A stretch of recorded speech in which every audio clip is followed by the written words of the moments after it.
Next ఆంధ్రప్రదేశ్లో భారీ voting అయిందట. ఇక్కడ అసెంబ్లీ ఎలక్షన్స్తో పాటు లోక్సభ ఎలక్షన్స్ కూడా ఉన్నాయి. 175 అసెంబ్లీ నియోజకవర్గాలకు కూడా ఇక్కడ ఎలక్షన్స్ జరుగుతూ ఉన్నాయి. సో జగన్మోహన్ రెడ్డి గెలుస్తాడా, చంద్రబాబు నాయుడు కూటమి గెలుస్తుందా అన్నది చర్చ. ఏమో కొంత వైసీపీ వైపు మొగ్గు ఉన్నది అన్న ఒక చర్చ నడుస్తున్నది కానీ చెప్పలేం. పలు కేంద్రాల్లో రాత్రి 10 దాటినా కూడా పోలింగ్ కొనసాగిందట. మరి ఇది ఎవరికి మూడింది అన్నది చూడాలి.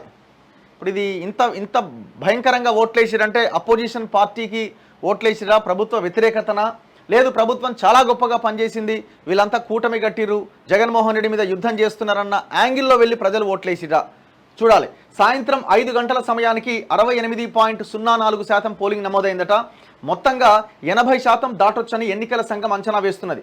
2019 సార్వత్రిక ఎన్నికల్లో 79.64% ఓటింగ్ నమోదైంది. ఏపీ ప్రజలు ఓటెత్తారు, ప్రజాస్వామ్య స్ఫూర్తిని చాటి చెప్పారు. గంటల కొద్దీ క్యూ లైన్లో నిలబడి మరి వజ్రాయుధం లాంటి ఓటు హక్కును వినియోగించుకున్నారు. వృద్ధులు, మహిళలు, యువత ఇలా అన్ని వర్గాల వారు చాలా ఉత్సాహంగా ఓటింగ్లో పాల్గొన్నారు. ఉదయం నుంచే పోలింగ్ కేంద్రాల వద్ద బారులు తీరారు. ఒక్కొక్కరు 2 నుంచి 3 గంటల క్యూ లైన్లో నిలబడి ఓటు హక్కును వినియోగించుకున్నారు. రాష్ట్రంలోని 175 శాసనసభ, 25 లోక్సభ స్థానాలకు సోమవారం ఎన్నికలు జరిగాయి. ఉదయం 7 నుంచి సాయంత్రం 5 గంటల వరకు 68.04 పోలింగ్ నమోదైనట్లు కేంద్ర ఎన్నికల సంఘం ప్రకటించింది. ఆ తర్వాత గణాంకాల్ని వెల్లడించలేదట. సాయంత్రం 6 గంటల వరకు పోలింగ్ ముగిసింది. సో దీంతో రాత్రి 10 గంటల వరకు జరిగిన పోలింగ్ అవంతా చూస్తే నైట్ ఎక్కువ జరిగింది అంటున్నారు.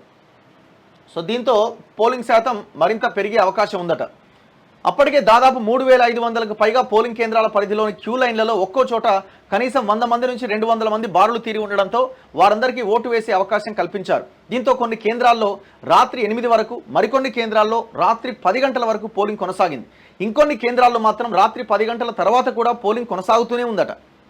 సోమవారం ఉదయం నుంచి సాయంత్రం వరకు పోలింగ్ సరళి విశ్లేషిస్తే గంటకు సగటున 7 నుంచి 9% మేర పోలింగ్ నమోదైంది.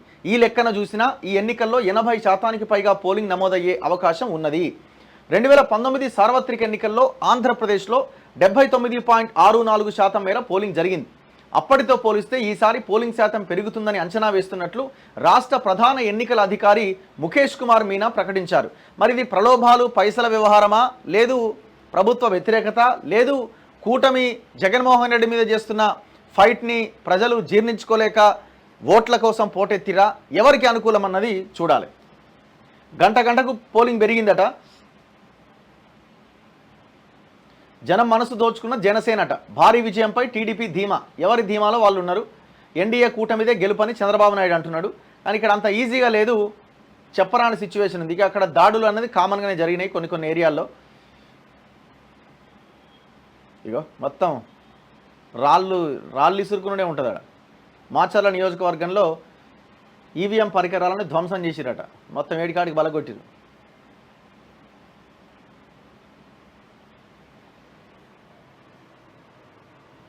చలో, ఇది ఆంధ్రప్రదేశ్కు సంబంధించి. సో తెలంగాణకు సంబంధించి ఇది మనకి 64.93% పోలింగ్ నమోదైంది. మనం ఇంకా విశ్లేషిద్దాం మిగతా వార్తల్లో, మిగతా పేపర్స్లోకి వెళ్ళినప్పుడు.